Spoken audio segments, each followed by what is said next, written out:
ప్రజా విజ్ఞాపనల పరిష్కార వ్యవస్థ ద్వారా అందిన అర్జీలపై నాణ్యమైన సంతృప్తికరమైన సత్వర పరిష్కారాలను ప్రజలకు అందించాలని జాయింట్ కలెక్టర్ రాహుల్ మీనా జిల్లా అధికారులను కోరారు. కలెక్టరేట్ వివేకానంద సమావేశ హాల్లో పీజీఆర్ఎస్ అర్జీల పరిష్కారానికి మరింత సమర్థవంతంగా నిర్వహించే అంశాలపై జిల్లా అధికారులకు ప్రత్యేక అవగాహన కార్యక్రమం నిర్వహించారు. కార్యక్రమంలో joint collector Rahul Meena, DRO J Venkatrao, CPO P Trinath అధికారులకు జిల్లాలో పీజీఆర్ఎస్ అర్జీల పరిష్కార ప్రగతి, మరింత మెరుగైన పరిష్కార సేవలు అందించేందుకు జిల్లా అధికారులు చేపట్టవలసిన చర్యలపై వివరించారు.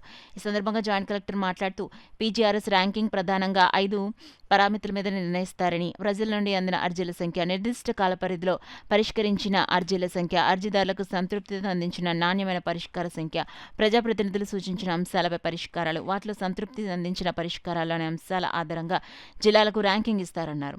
జిల్లాలో పీజీఆర్ఎస్ అర్జీల పరిష్కార స్థాయి 62.7% ఉందని, దీనిని మరింత మెరుగుపరిచి రాష్ట్ర స్థాయిలో మంచి ర్యాంకింగ్ సాధించేందుకు అధికారులు ప్రత్యేక శ్రద్ధ వహించాలని కోరారు. ఈ సమావేశంలో ఆర్డీఓలు S Mallibabu, K Sriramani, DLDO K Vasudevarao, STC Venkatrao, వివిధ శాఖల జిల్లా అధికారులు పాల్గొన్నారు.